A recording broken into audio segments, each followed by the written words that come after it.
Hello. It seems that you caught me at a wonderful time. Let me introduce myself. My name is Edward B. Titchener. I was born on January 11th of 1867 in England. I attended Oxford, but later on upon graduation, I went to Leipzig to study under Wilhelm Wundt for several years. I then moved to the United States to seek work. Eventually, I got hired at Cornell University, where I developed the largest doctorate program for psychology. Also, I am a firm believer that psychology is indeed a science. Science should deal with facts, not theories.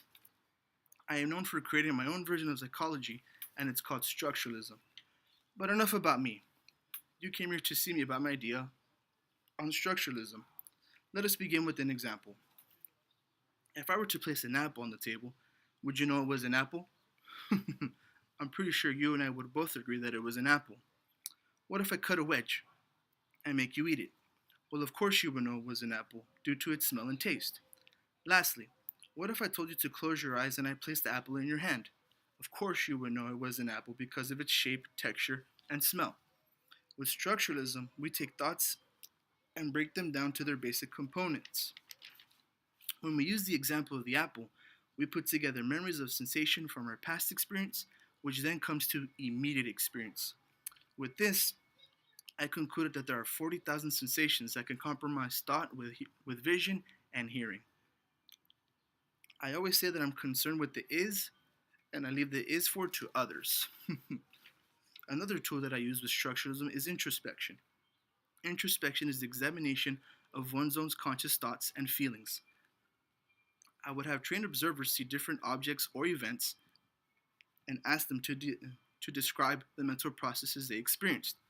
With my research, I concluded that there are three basic elements that make up conscious experiences, which are feelings, sensations, and images. Hi, my name is William James. I was born in New York in 1842. I went to school overseas in Germany, France, and England because my father thought they had a better educational system.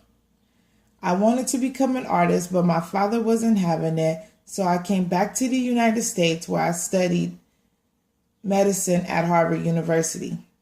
While attending Harvard, I was invited by biologists to become an expeditionalist in Brazil. While on my trip to Brazil, I became very ill.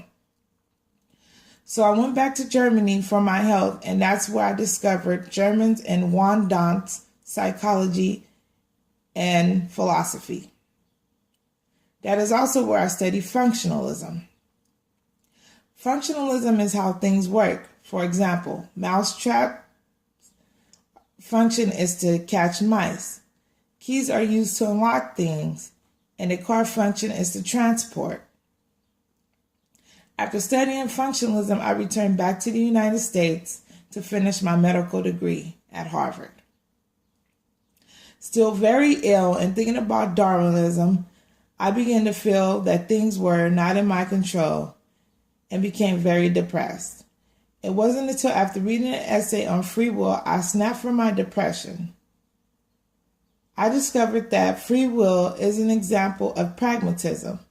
If an idea works, it is valid. I think all ideas should be studied. Also, my interest in free will led me to think about consciousness. Consciousness serves a purpose to functionalism. You cannot divide up the strings of consciousness to analyze it. It is always changing. It is always flowing, just like you cannot step into the same river twice. A lot of things come to our mind at the same time, but some are suppressed, while others are attended to.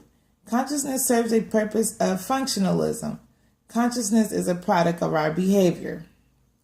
Our behavior is controlled by our instincts. Instincts can be changed by experience. You will learn patterns of behavior, which are habits.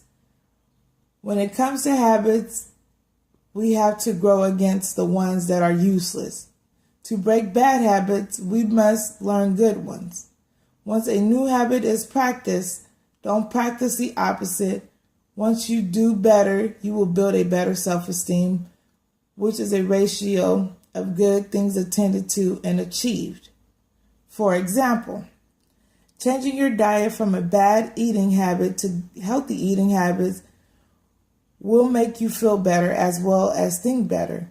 Over time, this good habit will show in your thoughts and reflect a part of who you are. If you steer away from bad habits, you will avoid feeling negative, weight gain, and in and out of hospital. So practicing good habits are important. And lastly, you should always act how you want to feel. In order to change your behavior, you should change your ideas. What you think determines what you do, and what you do determines how you feel.